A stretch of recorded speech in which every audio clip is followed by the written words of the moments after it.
বন্ধুরা, বাড়িতে যদি একটা আলু থাকে তাহলেই কিন্তু তোমরা এই মজাদার নাস্তাটা বানাতে পারবে মাত্র একটা আলু দিয়ে। আজকে একটা অসাধারণ বন্ধুরা মজাদার নাস্তা হতে চলেছে আলু দিয়ে। এই স্ন্যাক্সটা একবার খেলে কিন্তু তোমরা অন্য সব স্ন্যাক্স খাওয়া ভুলে যাবে বন্ধুরা।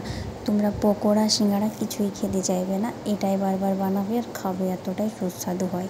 আর দেখতে কিন্তু ভীষণ লোভনীয় বন্ধুরা, বাচ্চারাও কিন্তু বারবার চাইবে, একটা খেলে কিন্তু বারবার চেয়ে খাবেন, এতটাই সুস্বাদু।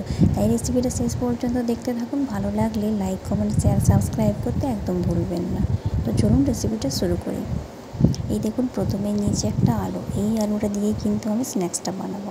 আলুটার খোসাটা ভালো করে ছাড়িয়ে নিয়েছি, এরপর এটাকে ভালো করে ধুয়ে আমি গ্রেট করে নিচ্ছি। এই দেখুন, আলুটা কিন্তু পুরো ভালো করে গ্রেট করে নিতে হবে।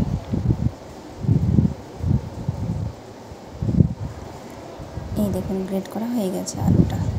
তো এই দেখুন বন্ধুরা, আমি এখানে কিন্তু আলুটা গ্রেট করে ভালো করে এটা ধুয়ে নিয়েছি। এখানে নিয়েছি এক টুকরো আদা, এটাও গ্রেট করে নেব।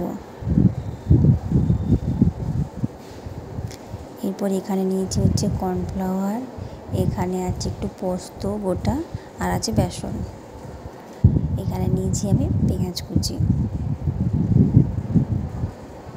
এই দেখো, এরপর বেসনটা আমি ঢেলে নিচ্ছি প্রথমেই পরিমাণ মতো যতটা লাগবে। এরপর কর্নফ্লাওয়ারটাও এর মধ্যে আমি দিয়ে দিলাম। এরপর এর মধ্যে দিয়ে দেবো পেঁয়াজ কুচি। এই দেখো, পেঁয়াজ কুচিটাও দিয়ে দিলাম।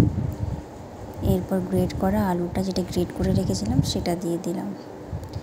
এরপর বন্ধুরা, এর মধ্যে আমি অ্যাড করব গ্রেট করা একটুখানি পেঁয়াজ, রসুন আর আদা। এর মধ্যে অ্যাড করে দিলাম, স্বাদটা কিন্তু দ্বিগুণ হয়ে যাবে এটা দেওয়ার ফলে। এরপর দিয়ে দিলাম স্বাদ মতো লবণ।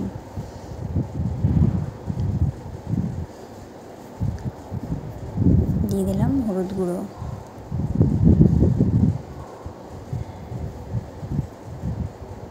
দিয়ে দিলাম সামান্য একটু লঙ্কার গুঁড়ো। যেহেতু আমি এখানে কাঁচা লঙ্কা ব্যবহার করছি না, তোমরা চাইলে কাঁচা লঙ্কাও ব্যবহার করতে পারো। এবার এটাকে হাত দিয়ে ভালো করে মেশাতে হবে।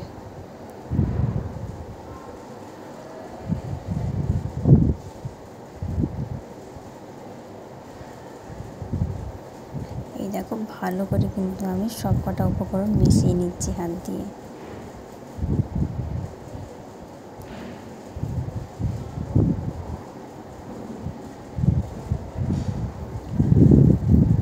এই দেখো, হয়ে গেছে।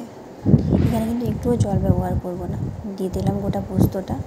এই দেখো, এরপরে এইরকম করে কর্নফ্লাওয়ারে একটুখানি কোটিং করে, শুকনো কর্নফ্লাওয়ারে ওটা ছেড়ে দেবো তেলের মধ্যে। এই দেখো, আরও একটা বানিয়ে নিলাম, এরপর তেলের মধ্যে ছেড়ে দেবো। এইরকমভাবে সবগুলো ছাড়তে হবে। এই দেখো বন্ধুরা, তো 4 থেকে 5টা আমি ছেড়ে দিয়েছি। এরপর এগুলোকে উল্টে নিয়েছি, যেহেতু একদিকটা হয়ে গেছে। এই দেখো, উল্টে নিচ্ছি একটা একটা করে।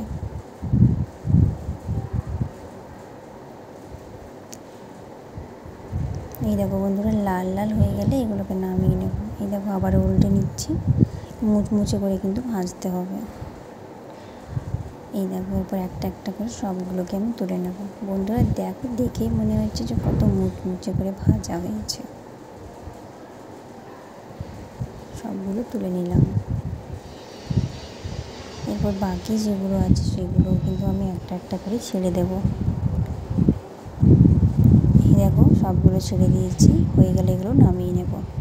তো বন্ধুরা, সবগুলো আমি ভেজে নিয়েছি। দেখো, দেখতে কতটা সুন্দর হয়েছে, দেখে কতটা লোভনীয় মনে হচ্ছে। তো চলো তোমাদের একটা ভেঙে দেখাই যে কতটা সুস্বাদু হয়েছে এটা।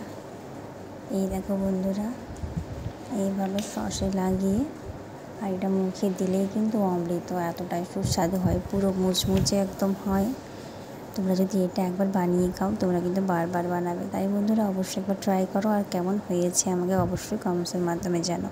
ভালো লাগলে অবশ্যই একটা লাইক দিয়ে কিন্তু চ্যানেলটা সাবস্ক্রাইব করতে ভুলবে না। সবাই খুব ভালো থেকো, সুস্থ থেকো, সাবধানে থেকো সবাই।